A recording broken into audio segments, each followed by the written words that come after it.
Aujourd'hui, c'est dans l'Aude que nous allons nous rendre, à Rennes-le-Château. Rennes-le-Château, un adorable petit village sur son éminence, où, à la fin du siècle dernier, débarque un brave abbé, l'abbé Béranger Saunière. Et c'est un personnage qui allait, par la suite, faire la une de certains journaux. Et presque un siècle plus tard, on se souvient de lui. Il a fait des choses extraordinaires, pas par l'opération du Saint-Esprit. On parle d'un trésor, mais je crois que c'était encore bien plus extraordinaire.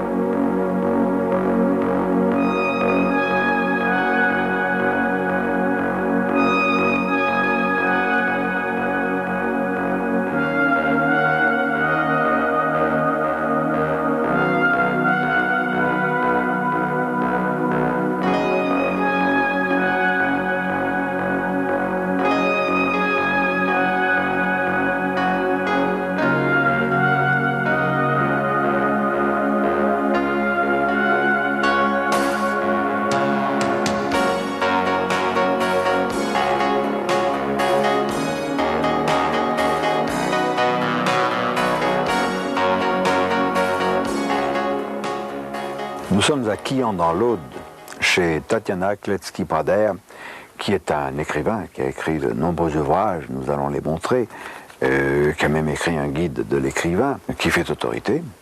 Aujourd'hui, Tatiana Kletzky-Prader, nous allons parler, si vous voulez bien, de Rennes-le-Château. C'est une cité, une vieille cité, extrêmement intéressante dans la mesure où elle a un lourd passé. Alors parlez-nous un peu de Rennes et de son bon curé. Il y a eu effectivement un curé à la fin du siècle dernier qui s'est distingué par des trouvailles. On connaît certaines de ces trouvailles, mais certainement pas toutes. Le fait est que ce curé s'est brusquement enrichi, qu'il a dépensé des sommes folles de plusieurs milliards de francs or, qu'il a restauré l'église en la décorant de manière, dit-on, ésotérique. Il a construit des immeubles énormes et coûteux et il a reçu énormément de têtes, même couronnées, à Rennes-le-Château. Nous allons rencontrer M. Henri Bution, et nous l'en remercions, qui est le propriétaire de la demeure de l'abbé Saunière. Il ne l'a pas connu directement, mais il est un amoureux du lieu, un amoureux du personnage aussi, fascinant.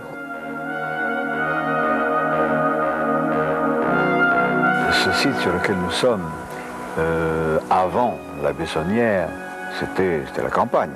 Il n'y avait rien, oui. Sinon les habitations du village. Tout cela ne s'est pas fait gratuitement. Non. Hein, pouvez-vous un peu me décrire le site avant? Oui, je connais la description du site par les habitants de Rennes-le-Château, qui sont parfaitement dignes de foi et très bien renseignés de siècle en siècle. D'abord, ce parc où nous sommes s'appelait sur le cadastre le Rocher, et ce n'était qu'un rocher sans terre et sans vie, balayé par le vent dominant. Le parc à voitures actuel n'était qu'une carrière de pierre. Quant au jardin du bassin, c'était un jardin en pente, qui suivait le profil du terrain. L'abbé a fait transporter environ 6000 mètres cubes de terre, avec des chariots à bœufs depuis 4 à 5 km de distance. Cela représente environ 8000 voyages.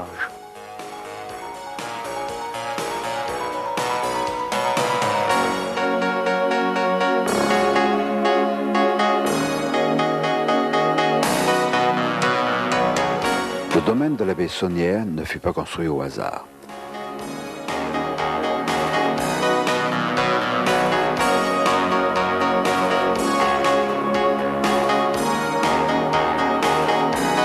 Beaucoup de détails montrent à l'évidence le soin apporté par l'abbé à ses constructions, au sens parfois caché.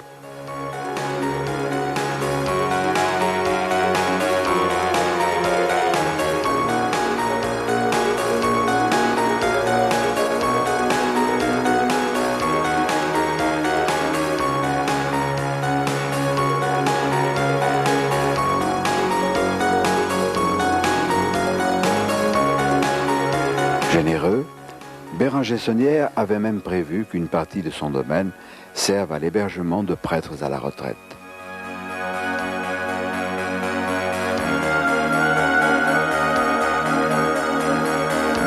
Mais la plus célèbre et la plus énigmatique de ces réalisations est sans nul doute le démon Asmodée qui soutient le bénitier dans l'Église. Pour expliquer de façon rationnelle, sérieuse, ces fastueuses dépenses de l'abbé Béranger Saunière, on a invoqué le trafic de messes. Le trafic de messes, c'est une aberration la plus totale. Un auteur a même fourni la photocopie des comptes de l'abbé Saunière, des messes en question. Mais là aussi, c'était truqué, parce que l'abbé Saunière, ou soi-disant tel, confondait les rentrées de fonds avec les dépenses. C'était tellement grossier que c'est une falsification. Cela n'a rien à voir avec les trafics de messes. Et on pourrait presque dire celui qui a essayé de démolir, disons, la loyauté de l'abbé Saunière, a fait des recherches sur les livres de messe de l'abbé Saunière, a fait des suppositions de nombre de messes plus élevés, et même, en employant ce moyen, est arrivé à un nombre de messes qui ne correspond qu'à une moyenne de 2 messes par jour à célébrer durant sa vie sacerdotale, en supposant qu'il les ait toutes célébrées, ce qui n'est pas le cas. Il y a de nombreux témoignages dans les lettres même qui sont exposées au musée de prêtres qui disent qu'ils ont reçu eux-mêmes des messes à célébrer venant de la part de l'abbé Saunière et qu'ils disent clairement « tu es accusé d'une chose que tu n'as pas faite ». De toute manière, je ne connais pas le tarif des messes, mais je pense qu'il aurait fallu des milliers de messes par jour ou au moins par semaine. Absolument. On retrouve, les détracteurs arrivent à un maximum de 14 000 messes en faisant des suppositions, et cela ne ferait au maximum qu'environ 12 000 francs. Or, on sait très bien que l'abbé Saunière reconnaît lui-même dans ses dépenses des nombres beaucoup plus élevés et qui sont bien inférieurs à la réalité. Pour avoir confirmation, nous nous sommes rendus à Liège, en Belgique, pour rencontrer Gérard de Sède, qui a beaucoup écrit sur cet étrange mystère de Rennes-le-Château. Qui n'a pas entendu parler de Gérard de Sède, qui a publié un ouvrage dont on a beaucoup entendu, les éloges Rennes-le-Château chez Lafon, il y a 4 ans. Gérard de Sède, le prochain bouquin, qu'est-ce que vous nous concoctez? Bien, je vais probablement, sans trop changer de perspective, je vais probablement faire un bouquin pour Lafon sur le thème, si vous voulez, occultisme et politique depuis les pythagoriciens jusqu'à nos jours, c'est-à-dire recenser le nombre d'événements historiques auxquels les occultistes ont été mêlés.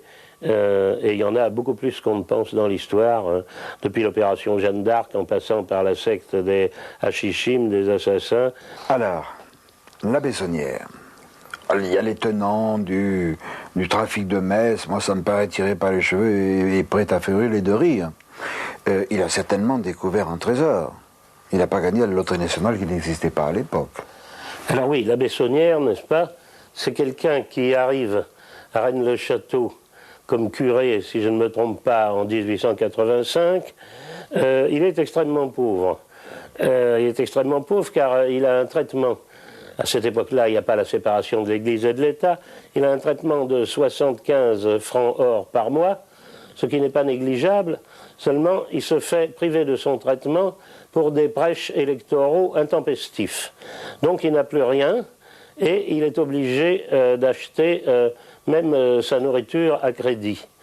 Or, 32 ans après, à sa mort, en 1915, il a dépensé, j'ai eu ses livres de comptes entre les mains, et d'ailleurs je ne suis pas le seul à les avoir eus, ils ont été publiés également en partie par des revues scientifiques de l'Aude, n'est-ce pas? À sa mort, il a dépensé exactement un peu plus de 660 000 francs or, c'est-à-dire l'équivalent de plus de 23 millions de nos francs actuels. Bon, alors, d'où provenaient ces ressources, évidemment? Alors là, il y a plusieurs hypothèses qui ont été formulées. Il y a, si vous voulez, ce que j'appellerais l'hypothèse sordide. Ces ressources provenaient d'un trafic de messes. Il organisait en grand, à travers le monde entier, un trafic de messes. Bon, seulement une messe à l'époque valait un franc or. Il aurait donc fallu qu'il célèbre, il a dépensé, j'ai dit, 660 000 francs or. Il aurait fallu qu'il célèbre en 32 ans 660 000 messes à 1 franc. On dira, ah oui, mais justement, un trafic de messes, c'est parce que ces messes, il ne les célébrait pas. Alors s'il ne les célébrait pas, il fallait tout de même qu'il trouve des gens pour les lui commander. Il aurait fallu qu'il trouve 660 000 personnes pour lui commander au moins une messe à 1 franc. Il aurait donc fallu qu'il écrive 660 000 lettres, et que, en supposant même qu'à chacune des lettres, il y ait une réponse favorable, c'est tout à fait fantasmagorique. Et d'ailleurs, quand son évêque, à partir d'un certain moment, se met à trouver que ses ressources quand même sont disproportionnées avec ses moyens, lui demande de s'expliquer, l'accuse de trafic de messes, eh bien il a été blanchi par le tribunal ecclésiastique, et ce n'était qu'une première phase, si on y revient tout à l'heure. Il a été blanchi de cette accusation par le tribunal ecclésiastique, qui a déclaré qu'il n'y avait pas l'ombre de commencement de preuve à cette accusation. On a évidemment formulé une hypothèse qui peut faire rêver, c'est que Saunière n'a rien trouvé d'autre que le trésor du temple de Jérusalem, qui aurait été caché par les Visigoths près de Carcassonne, ce qui est peut-être un fait historique d'ailleurs. Mais ce trésor du temple de Jérusalem, personne ne l'a jamais retrouvé.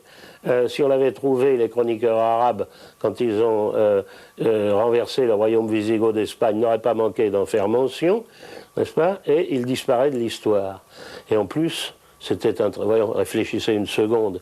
Si Saunière avait trouvé un trésor pareil, il était totalement invendable, aussi invendable que la Joconde. Et par-dessus le marché, on n'imagine pas un curé, même aussi sulfureux que l'était Saunière, mettant à la casse un trésor aussi sacré que le trésor du temple de Jérusalem. Donc tout ça, personnellement, j'élimine. Je ne suis pas tout à fait d'accord avec mon confrère et ami Gérard de Sède quant à cette histoire du trésor de Salomon, qui repose, me semble-t-il, sur des bases sérieuses. Nous aurons l'occasion d'y revenir. Je crois qu'il faut dire que le mystère ne démarre pas avec la Bessonnière. Il y avait des choses très étranges. Il y a des recherches qui ont été faites, notamment par un auteur américain, Elizabeth Van Buren, qui a écrit Refugee of the Apocalypse, le refuge de l'Apocalypse, Doorway into Other Dimension, une porte ouverte sur d'autres dimensions. Et alors là c'est de la super, méga science-fiction. C'est sérieux. Ce n'est pas moqueur de ma part de dire que c'est de la super science-fiction, parce que ça repose aussi sur des choses fantastiques, mais vraies. J'espère qu'un éditeur français intelligent traduira ce bouquin. Il y a aussi Patrick Ferté, qui est un homme extraordinaire, qui a puisé, qui a disséqué les œuvres d'Arsène Lupin. La clé, l'œuvre codée de Maurice Leblanc. Oui, Arsène Lupin, son gentleman cambrioleur, est un faire-valoir pour Maurice Leblanc, qui nous fait pénétrer dans les arcanes de choses étranges, mystérieuses, touchant Rennes le Château, touchant Stenay et d'autres domaines étranges, insolites, bien dans la note de ce qui nous intéresse. Mais il y a aussi le livre de l'abbé Boudet, qui a été curé non pas de Rennes-le-Château, mais de Rennes-les-Bains, à quelques kilomètres, et qui a écrit au siècle dernier La vraie langue celtique, ou le cromlech de Rennes-les-Bains. Pour lui, c'était de l'anglais moderne. Alors évidemment, c'est quand même curieux. Mais il y a des choses extrêmement troublantes dans cette histoire d'anglais moderne. Parce qu'on trouve, par exemple, Katcha en languedocien ancien. Katcha, ça veut dire serrer, presser. Et catch, en anglais, c'est capture, crampon. Cost, en languedocien, le cost, c'est le prix. Cost, c'est le prix en anglais. Il y a quantité d'exemples de ce genre. N'oublions pas que l'abbé Boudet était très riche et que lui aussi a apporté son aide financière à la Bessonnière. Pour quelle raison? Ça aussi, ça fait partie du mystère. Nous allons peu à peu le voir. Et il y a le cromlech de Rennes-les-Bains, un passé très lointain, mais aussi un passé plus proche, celui des Visigoths, qui ont joué un rôle capital dans cette région-là. Jean Blum, vous avez écrit de nombreux ouvrages, et tout particulièrement ces dernières années, 2 ouvrages chez Le Rocher, aux éditions du Rocher. Oui.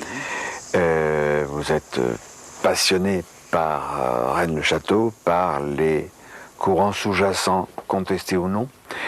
Et je serais heureux que vous nous parliez de ces problèmes qui sont souvent un peu négligés en ce qui concerne Rennes, en raison justement de cette zone floue qui les entoure. Rennes-le-Château se présente un peu en auberge espagnole, en ce sens qu'à l'heure actuelle, chacun y trouve ce qu'il apporte. Cela dit, il y a quand même une histoire, Rennes-le-Château, et elle commence d'une certaine manière lors de la venue des Visigoths dans cette région, c'est-à-dire en 413. Rennes-le-Château, qui s'appelle Rédé à l'époque, est, semble-t-il, le fait est controversé, mais les probabilités vont dans ce sens, une citadelle importante.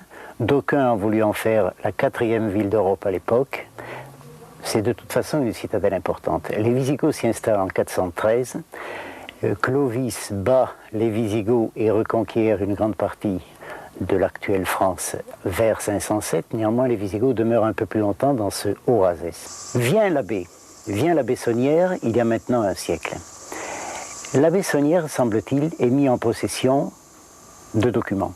Bien sûr, il découvre des richesses. Ces richesses peuvent être visigothiques. On a parlé de l'or du temple de Salomon et des trésors sacrés du temple de Salomon, l'arche d'alliance, la menorah. Ces trésors peuvent être également avoir été amenés là par Blanche de Castille, qui, semble-t-il, y aurait fait un passage lors de la révolte des pastoraux. Ces trésors peuvent être éventuellement des trésors des Templiers, mais il y a dans toute cette histoire-là une connotation, avec ou sans guillemets, religieuse. Alors, les thèses actuelles sur Rennes, le trésor des Templiers, le trésor des Visigoths, c'est-à-dire les trésors sacrés du temple de Salomon, je n'en sais rien, c'est possible, pourquoi pas. Me semble-t-il, il faut les dissocier un peu de la question de l'enrichissement proprement dit de la Bessonnière. Et quant à l'enrichissement proprement dit de la Bessonnière, il me semble que la thèse la plus probable, celle en tout cas que d'aucuns tendent à écarter le plus possible, c'est celle du trafic d'influence sur celui qui à l'époque avait le plus à en craindre, en l'occurrence l'empereur d'Autriche. La Bessonnière aurait monnayé certains documents des Visigoths qui voyaient en Jésus-Christ un prophète et non le Fils de Dieu. Une telle affirmation hérétique était à l'époque lourde de conséquences pour l'empereur d'Autriche. À ce moment-là, l'empereur François-Joseph était le chef du Saint-Empire. Et tout le Saint-Empire reposait sur la légitimité, l'authenticité du christianisme traditionnel tel que nous le connaissons. En fait, tout document produit abusivement, à l'époque actuelle on le fait, il y a un siècle c'était beaucoup plus difficile, tout document produit à ce moment-là qui mettait en cause les fondements même de la religion, mettait en cause les fondements du Saint-Empire à un moment où l'empereur, vieillissant et peut-être un peu mégalomane, rêvait de reconstituer un Saint-Empire à l'échelon au moins européen et peut-être planétaire. Mais les documents dont la Bessonnière faisait commerce n'étaient peut-être pas uniquement religieux.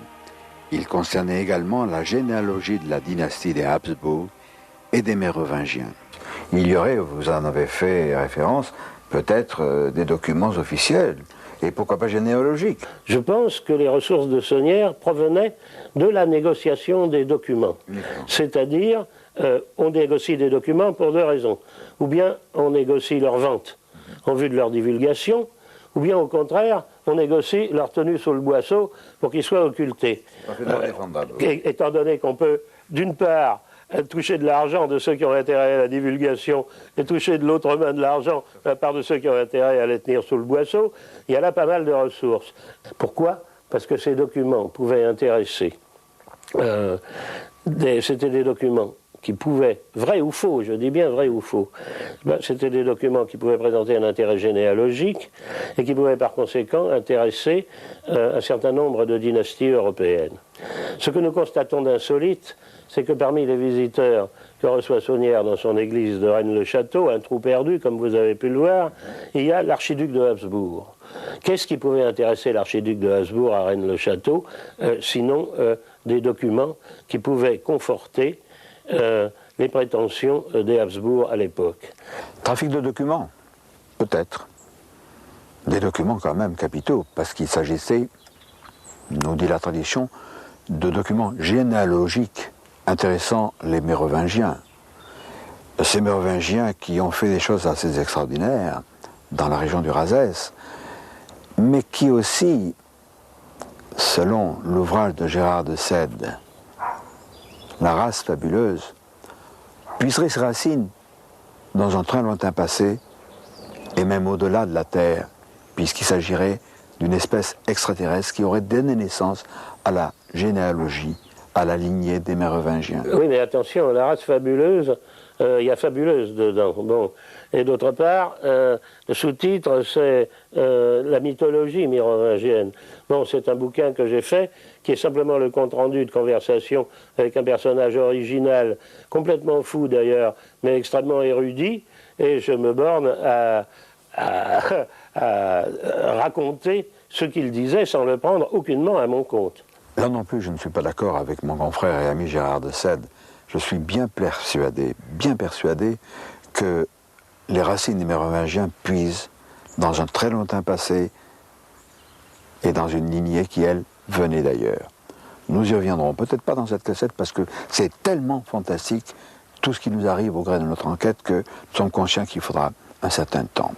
Alors, pour comprendre le cheminement de ces mystères, les imbrications des épisodes les uns dans les autres, il faut impérativement que nous nous rendions à Stenay, dans les Ardennes. Là, nous sommes au cœur du mystère. Et c'est grâce à Louis Vazard, qui a créé le cercle Saint-Dagobert II, que nous pouvons approcher d'un peu plus près ce site extraordinaire, et aussi grâce à un ami du cercle Saint-Dagobert II, M. Bonnefoy, qui lui va nous entraîner vers la fontaine. Quelle fontaine? Une fontaine sacrée, puisque c'est là, au cœur de cette magnifique forêt, que fut assassiné Dagobert II, devenu Saint Dagobert.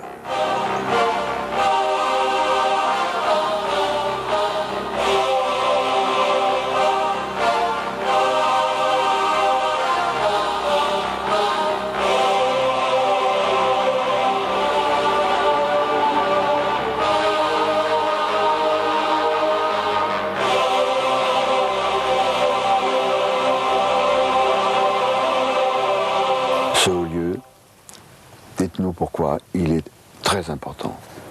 Historiquement parlant, bon, on l'a toujours appelé Fontaine Saint-Dagobert, donc on sait qu'effectivement, et la tradition orale là-dessus a toujours été extrêmement claire dans le canton, que le dernier mérovingien régnant a été assassiné ici en l'an 679, la veille de Noël. La veille de Noël. La veille de Noël. Donc une période solsticiale, dans ce lieu assez extraordinaire de forêt, chargé, avec ces arbres magnifiques.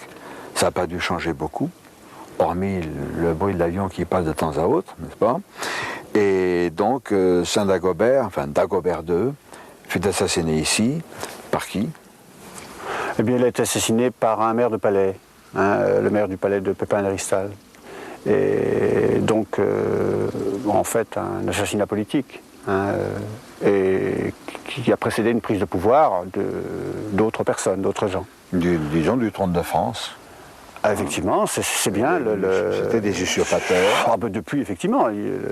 Bon, le sang n'est plus le même en tout cas, c'est clair.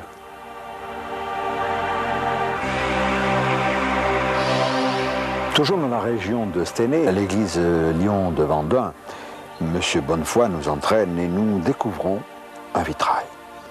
Le vitrail extraordinaire, c'est Saint Dagobert II. Donc il était reconnu, officialisé par l'Église, et il nous est montré sans la barbe. Or, les Mérovingiens, la dynastie mérovingienne, étaient appelés Reges Criniti, les rois velus.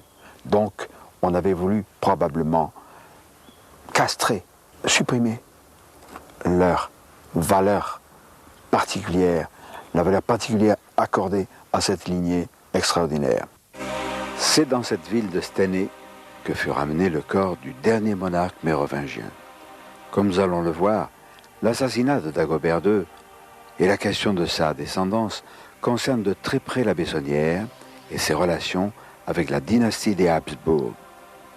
Signalons l'excellent travail du Cercle Saint-Dagobert, le créateur d'une salle mérovingienne à Stenay, pour que ne soit pas oublié cet épisode crucial, par trop escamoté, de l'histoire de France. Le Cercle effectue aussi des travaux de restauration, organise des manifestations et publie également un intéressant bulletin.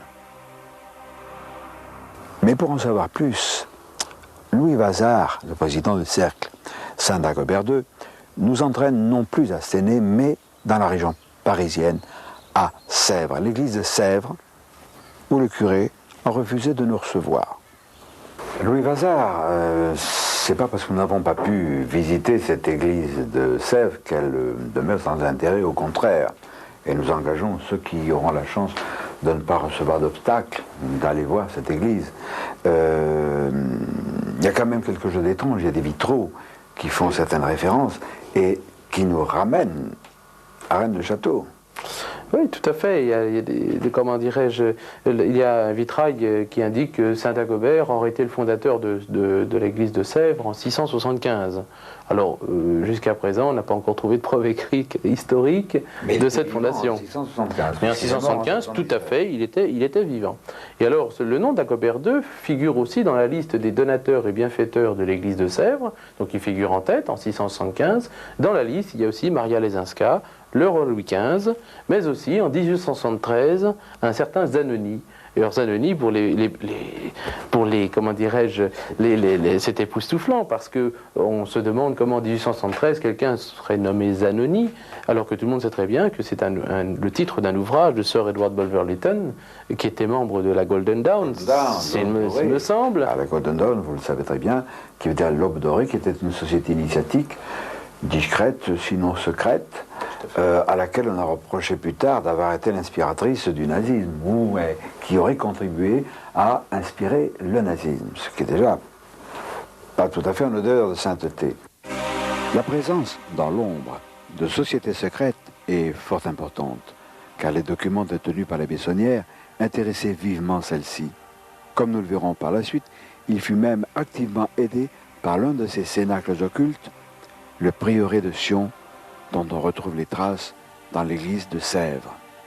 Cette église est très très étrange par ailleurs, parce qu'il y a d'autres vitraux, notamment un vitrail qui est dans le chœur, tout en haut, une croix flamboyante, dans lequel le IHS de notre Seigneur est légèrement replié dans le parchemin, et on peut y lire plutôt PS. C'est une société PS ou SP, Solidatium Pianum, qui est aussi qui peut être liée à cette affaire, parce que cette société est une société vraiment aussi discrète, qui a été très active à travers toute l'Europe d'avant 1914.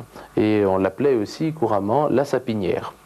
Et donc cela nous ramène aussi à une société que l'on connaît d'une manière un peu plus récente, qui s'appelle le prieuré de Sion. Là aussi on retrouve le PS et le SP. Alors il y a aussi dans l'église de Sèvres, mais ça n'a rien tellement à voir je pense, mais on ne sait pas, un tableau qui représente Jeanne d'Arc priant dans l'église de Sèvres. Et ce qui est intéressant, c'est que je crois le peintre c'est Flandrin. Or Flandrin est celui qui a peint les fresques de Saint-Germain-des-Prés qui se trouvent sur le méridien de la ligne rouge, le méridien de Paris qui va jusqu'à Rennes-le-Château. Alors bon, il faut le savoir. C'est beau le hasard. Tout à fait.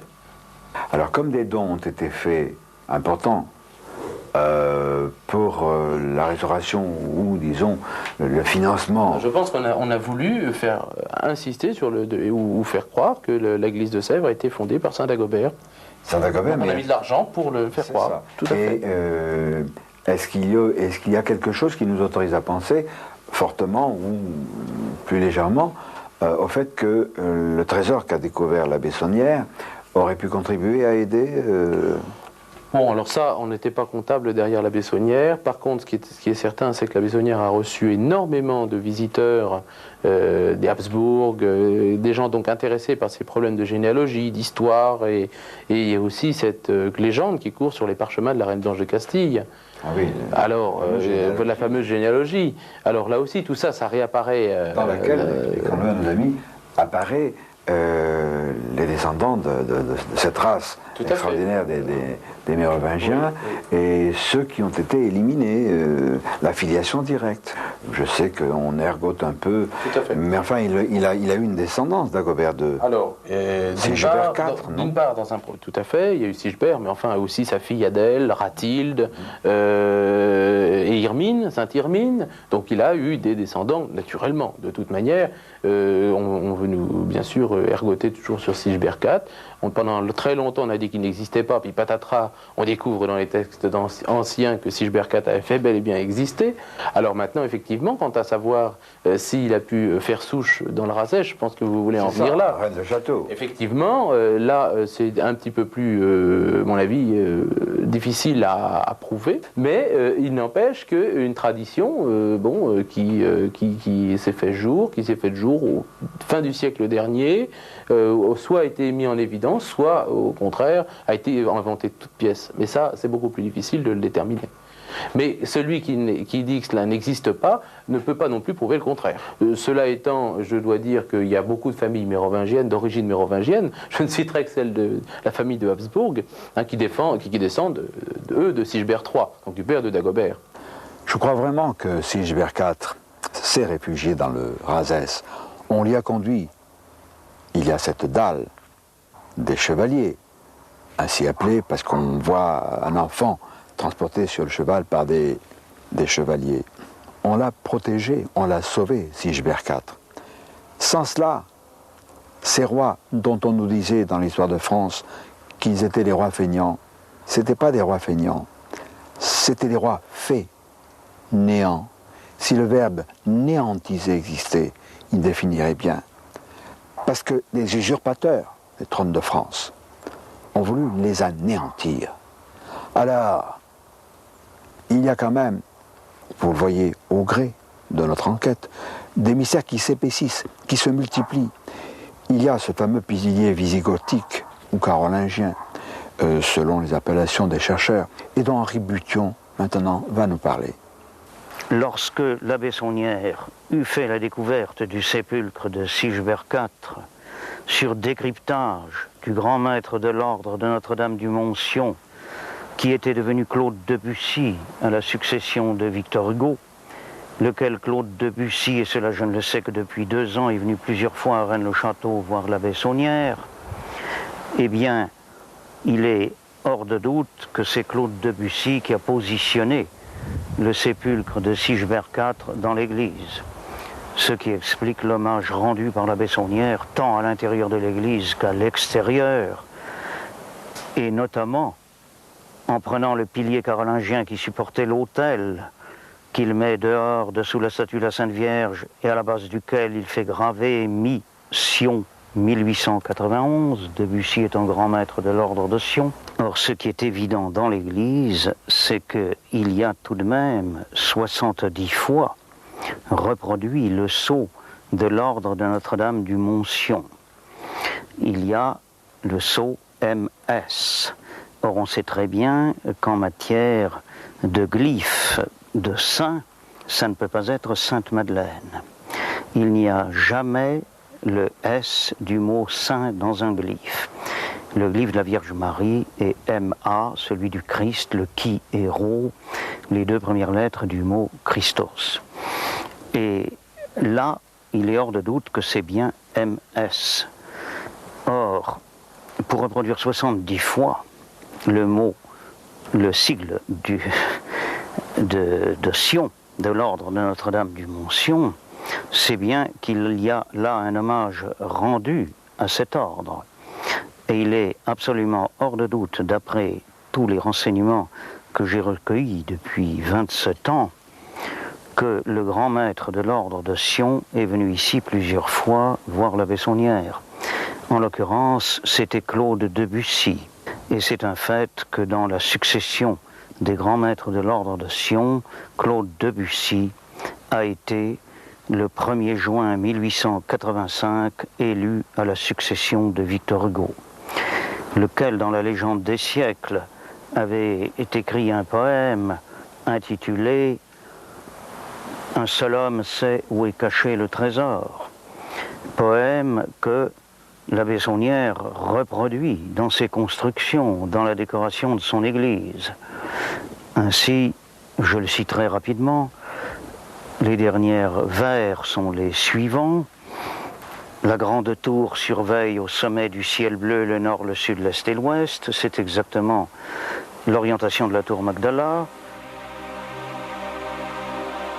Ainsi, téléguidé par une société secrète, l'abbé Saunière découvrit la sépulture du fils de Dagobert II, dernier mérovingien régnant, issu d'une lignée d'origine extraterrestre. Et afin de souligner l'importance exceptionnelle de cet événement, il grave à nouveau 1891 sur l'un des piliers de l'église et nous prévient, en latin, à l'entrée de celle-ci.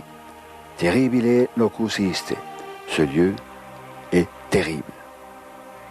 Le mystère s'épaissit, mais nous pourrions aller plus loin en rencontrant à Paris Jean-Michel Thibault, qui est un confrère écrivain, qui a fait des recherches sur le prieuré de Sion et qui nous fait par ailleurs des révélations inquiétantes.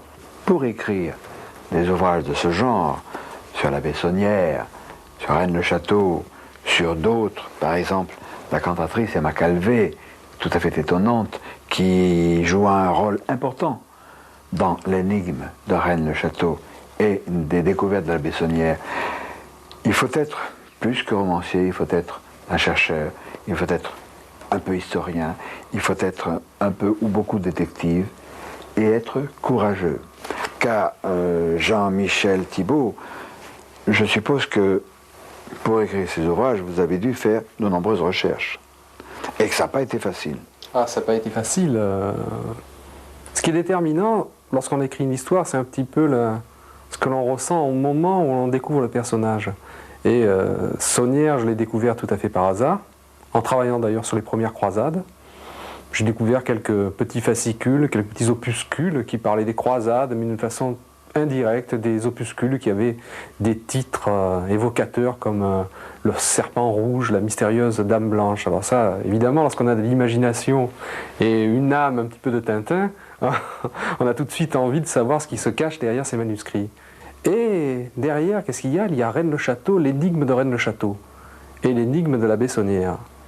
L'abbé Saunière, immédiatement, moi j'en tombe amoureux parce que c'est un personnage d'une part qui me ressemble, et puis ça a été un aventurier avant la lettre. Même s'il n'a pas trop bougé de la région de Rennes-le-Château, ça a été vraiment un aventurier au sens plein du terme. Et je continue à faire des recherches, et là, première menace par téléphone. Vous ne devez pas vous intéresser à cette histoire est maudite, c'est un domaine réservé, vous feriez mieux d'arrêter. Et bon, sur le moment, je ne réalise pas trop, et puis ça se répète au téléphone, toujours des menaces. Je rencontre à l'époque De Chérizet qui me dit surtout, n'essayez pas d'aller plus loin, c'est très dangereux, et je laisse tomber. Je n'écris pas l'histoire sur Rennes-le-Château, j'écris un autre bouquin qui s'appelle Les Cités barbares, qui n'a rien à voir avec cette histoire-là, mais ça me travaille. Au fil du temps, tout de même, je me dis, tu devrais aller à Rennes-le-Château, ne fût-ce que pour voir, pour te mettre un petit peu dans l'ambiance. Et puis on me racontait toujours des choses incroyables. Je rencontre un type une fois qui me dit, vous savez, moi ça fait longtemps que je fais des recherches sur Rennes-le-Château, j'avais ma caravane garée à l'extérieur du village, et un jour, en sortant de la caravane pendant la nuit, j'entends le galop d'un cheval et je vois une femme tout en blanc, complètement évanescente, qui galopait à travers les rues du village. Je dis, bon, tout de même... Et puis on me raconte des tas d'histoires comme ça, des apparitions, des choses très bizarres. Et ce personnage-là, ce type-là, qui a l'air tout de même assez crédible malgré sa folie. J'essaie de le rencontrer plus tard à Paris et j'ai appris qu'il s'était suicidé. En fait, s'aperçoit que cette histoire... sur Rennes-le-Château, non seulement rend fou les gens, ça les mène jusqu'au suicide, mais en même temps, ça les rend avides. Alors, dites-nous quelques mots de cette extraordinaire femme, Emma Calvé, la grande cantatrice internationalement connue en son temps, et qui par hasard est née à 2 pas ou disons à 3 pas de Rennes-le-Château. Oui, on peut dire qu'ils, comme ils le disaient eux-mêmes en se rencontrant, qu'ils étaient du même pays, qu'ils étaient pays. Et ça aussi, ça c'est un personnage haut en couleur, je veux dire, qui est aussi étrange que, peut-être plus énigmatique que l'abbé Saunière. Parce qu'elle a eu un parcours tout à fait remarquable. D'une part parce qu'elle était issue vraiment d'une famille pauvre et elle est devenue cantatrice. Peut-être a-t-elle été repérée, comme on le pense, par les sociétés secrètes de l'époque qui, voyant à travers ce personnage haut en couleur, intelligent, sensible, attiré, comme toutes les grandes dames de l'époque, par les sociétés spirituelles du 19e, attirées par l'étrange, le mysticisme, enfin ce qui sortait de l'ordinaire, ils ont vu en elle peut-être un messager, quelqu'un qu'ils auraient pu manipuler. Un instrument, mais un instrument à la solde de quoi et de qui, ça on n'en sait rien. Certains diront le prieuré de Sion, mais le prieuré de Sion a tellement été galvaudé que j'hésite même à en parler devant la caméra. Il arrive qu'un jour, Saunière la rencontre, et c'est grâce un petit peu à la présence de cette femme, à la passion qu'il ressent à travers elle, qu'il va se lancer dans ses recherches de trésors. Et en fait, elle a servi la cause d'une société secrète. Moi, je me souviens d'un livre que j'avais lu qui s'appelait « Les livres maudits » de Jacques Bergier. Dans les éditions, j'ai lu. Et Jacques Bergier disait une chose qui est vraiment remarquable. Il paraît fantastique qu'il existe actuellement dans le monde des sociétés secrètes, des synarchies, qui sont là pour occulter le savoir. Et moi, je pense que c'est ça. Et Macalbé, lié au prieuré de Sion, et à quantité de cercles occultistes de premier plan, des histoires de menaces, d'étrangeté, de suicides. Et puis intervient sur le site même du Razès, dans le site du Razès, près de Rennes-le-Château, le Bugarache, un pic mystérieux, lié à des visites qui ne sont pas celles de touristes, des visites d'êtres venus d'ailleurs. Oui, c'est certain que dans les phénomènes ovnis, vous êtes sûrement mieux renseigné moi que sur ce sujet, mais on a remarqué qu'ils commençaient toujours au-dessus de sites templiers ou de sites mystérieux. Ici, nous avons les deux sites juxtaposés, vus de Rennes-le-Château, et c'est un fait incontestable que ces phénomènes se produisent en grande majorité sur le mont Bugarache. Vous avez eu le privilège, vous aussi, et vous n'étiez pas seul, d'assister à une manifestation au-dessus du Bugarache. Oui. Comment ça s'est passé? Écoutez, c'était en plein jour, il devait être environ midi, un ciel parfaitement bleu. Il n'y avait aucun nuage dans le ciel, et s'est formé dans le ciel un nuage lenticulaire qui a grossi en expansion. De là s'est dégagé un autre nuage beaucoup plus petit qui s'est élevé dans le ciel et qui en a engendré un beaucoup plus gros au-dessus. Et il y a eu une navette faite par ce petit nuage. Entre les deux nuages, cela a duré environ 3/4 d'heure. Et puis ensuite, les nuages se sont tous confondus et ont complètement disparu. Rennes-le-Château, c'est comme une coquille vide où il s'est passé beaucoup de choses, mais il n'y a plus rien à l'intérieur. Il faut chercher ailleurs, savoir pourquoi l'abbé Saunière se déplaçait, pourquoi il faisait des recherches autour de Rennes-le-Château, assez loin d'ailleurs, parce que d'après ce qu'on en a pu estimer, il allait au moins à 5, 6, voire 10 km de l'église pour faire ses recherches. Où allait-il? Alors certains ont cherché en direction du Bugarache, qui est une montagne, et là ça devient passionnant, parce qu'on s'aperçoit que cette montagne, c'est un couloir qui est interdit. Ça, je ne sais pas si ça n'a jamais été dit, je pense. C'est un couloir qui est interdit au vol aérien. C'est un couloir qui est interdit pour la bonne raison que lorsqu'on passe au-dessus de la montagne, tous les appareils électroniques, les compas magnétiques sont déréglés. C'est une montagne qui est plus ou moins sur la surveillance d'un régiment de parachutistes, tout à fait officiellement, et de la gendarmerie. C'est un lieu qui est hautement convoité, ainsi que des lieux voisins par des je dirais par les Allemands en général, par les Allemands qui s'y intéressent depuis très très longtemps. Il y a aussi sous le couvert du ministère de la Culture des gens qui tout officiellement cherchent et fouillent dans le coin. Et là, il y a un budget qui est assez conséquent pour ces fouilles. Lorsqu'on les interroge, ils nous disent qu'ils sont à la recherche d'un ancien manuscrit qui expliquerait l'histoire de l'humanité. Alors ça fait beaucoup de choses, quoi. Les militaires, la gendarmerie, des groupes allemands vraisemblablement mandatés par des banques allemandes, l'État français, sans compter tous les autres, tous les privés qui sont... Alors on se dit, qu'est-ce qu'il peut y avoir là-dessus? Heureusement que j'ai pas mal d'amis encore, soit au ministère de l'Intérieur ou au ministère des Armées, et j'apprends qu'il existe un dossier classé, confidentiel, sous le titre mérovingien. Et là on trouve tout un tas de personnages historiques depuis le XVIIe siècle, jusqu'à nos jours, avec des conservateurs de musées actuels, avec Emma Calvé, dans le listing qui est sous le sigle mérovingien. Et ça c'est très très étonnant. On apprend aussi qu'il y a que peut-être le CNRS s'intéresserait aussi de très très près à cette question. Et d'après ce que je sais, je vous dis sous toute réserve, ce sont des sources intéressantes, c'est vrai, de première main, mais encore faudrait-il qu'on puisse les vérifier. Moi je vous le livre comme on me l'a livré. Le CNRS et l'armée chercheraient dans la région de Rennes-le-Château une porte temporelle, un nœud du temps. Jean-Michel Thibault vient de nous faire des révélations sensationnelles. Ce n'est pas du sensationnalisme, je crois que c'est encore au-dessous de la vérité. Je pense qu'il faut savoir que dans cette région, il y a eu des constatations, il y a eu des recherches, et j'en reviens à Elizabeth Van Buren et à son extraordinaire ouvrage, non encore traduit en français. Il est bien mentionné porte sur d'autres dimensions. On fait référence à d'autres dimensions. Mais ce n'est pas seulement gratuit, il y a un homme tout à fait singulier, à côté de Rennes-le-Château, dans la région de la Salse, au bord de la rivière Salée. Cet homme a touché du doigt quelque chose qui n'est plus de la légende, qui n'est plus de la tradition, qui ne nous éloigne pas des domaines fantastiques, mais c'est probablement l'antichambre d'une porte du temps.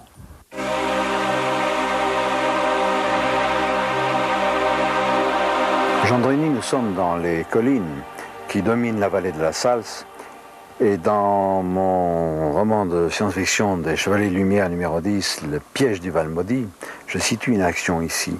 Oui. Grâce à toi, tu nous avais informé de la nature de ces orifices bizarres. Les archéologues officiels ne sont pas du tout d'accord. Certains disent que ce sont des tombeaux, d'autres que ce sont des fours, mais aucun n'est d'accord. Ce qu'il y a de sûr, c'est que j'ai fait analyser les vers entre guillemets, par les laboratoires de l'armée, et ils ont été donnés pour plus de 4000 ans déjà. Or, il y a aux archives de Toulouse un livre qui a été écrit par un jésuite en 1920 qui parle de la vallée de la Salse et dans lequel il dit, il n'y avait qu'un jésuite à l'époque pour dire une chose pareille, que dans la vallée de la Salse, il y avait des fours à céramique qui dataient de 6500 ans avant Jésus-Christ. Je crois que tu as enregistré quelque chose d'extrêmement bizarre ici. Oui, que j'ai enregistré à plusieurs endroits d'ailleurs, dans le salon de la maison, et ici, où l'on entend exactement comme si l'on était dans une imprimerie avec des rotatives. Un bruit mécanique, oui. Un bruit mécanique, oui, un bruit de moteur, carrément.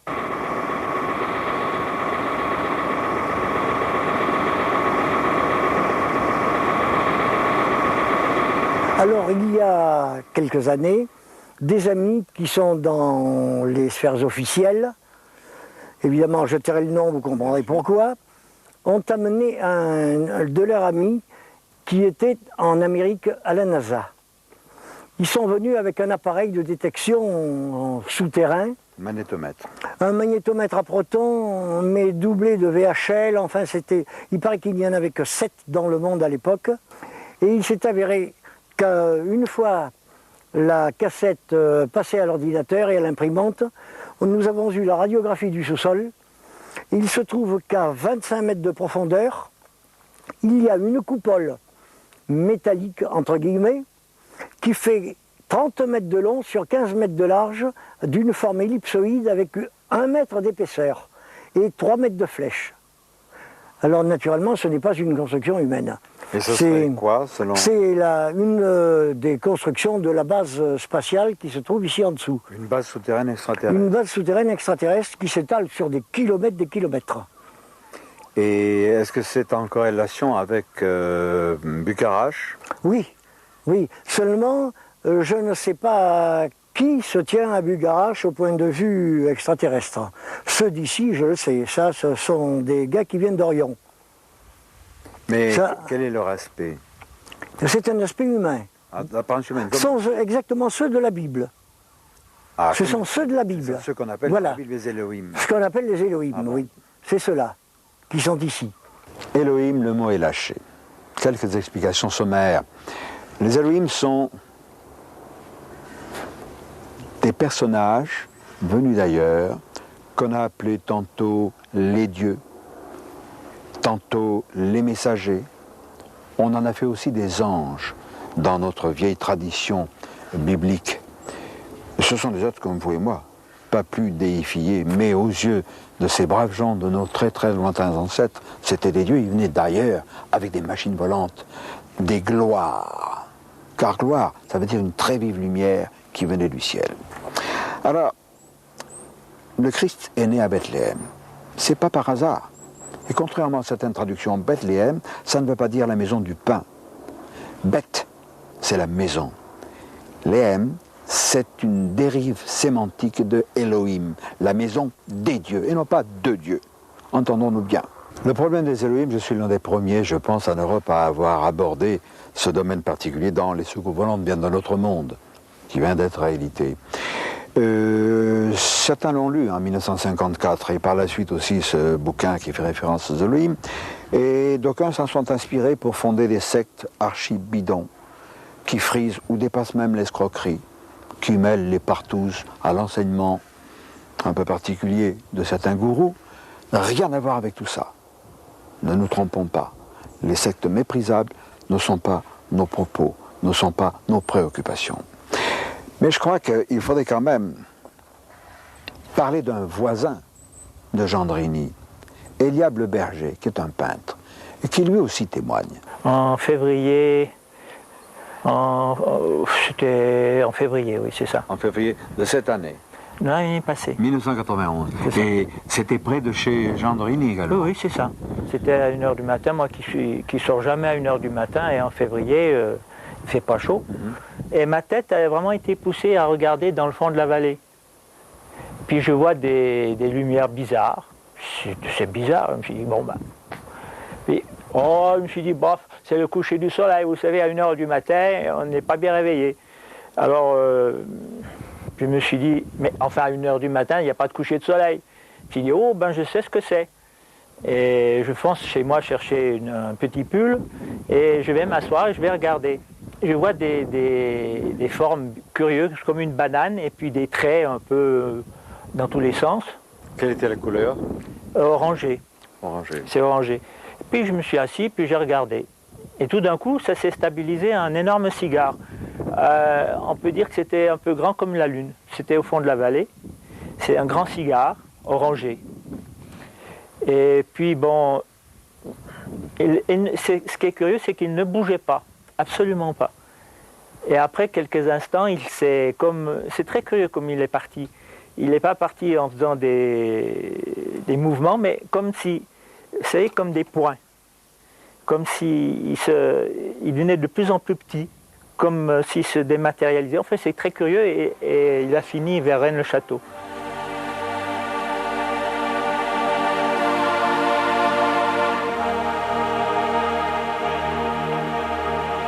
Revenons à Rennes-le-Château et inquiétons-nous un peu des derniers moments de la Bessonnière, qui nous réserve là aussi quelques surprises. Il est hors de doute que l'abbé Boudet, sentant venir sa mort prochaine, curé de la paroisse voisine, appelle l'abbé Saunière à son chevet en 1914. Et il va livrer à l'abbé Saunière les secrets de ses découvertes dans le site de Rennes-les-Bains. À partir de la mort de l'abbé Boudet, les habitants des paroisses de Rennes-le-Château, Rennes-les-Bains vont rencontrer plusieurs fois l'abbé Saunière dans les sites, les territoires de la paroisse de Rennes-les-Bains. Il demandera chaque fois à ceux qui l'auront vu de ne pas répéter qu'on l'a vu à tel ou tel endroit. Et ce qui explique, et ce qui, à mon grand étonnement, que jusqu'à la fin de sa vie, il ait pu continuer à dire à ses paroissiens, « Pauvres gens, vous marchez sur l'or et vous vous crevez au travail. » Et il parlera aussi de la puissance enfouie. Mais il n'aura pas le temps d'utiliser ces renseignements. Il sera emporté par la tuberculose le 22 janvier 1917.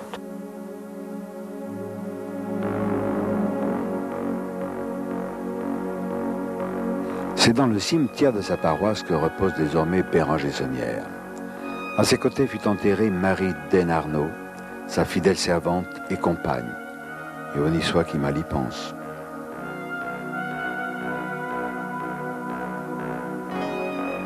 L'abbé Saunière, près de ses fins, en 1917, a été frappé d'une congestion cérébrale.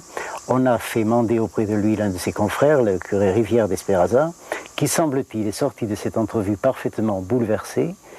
Il a été profondément dépressif pendant la petite année qui lui restait à vivre.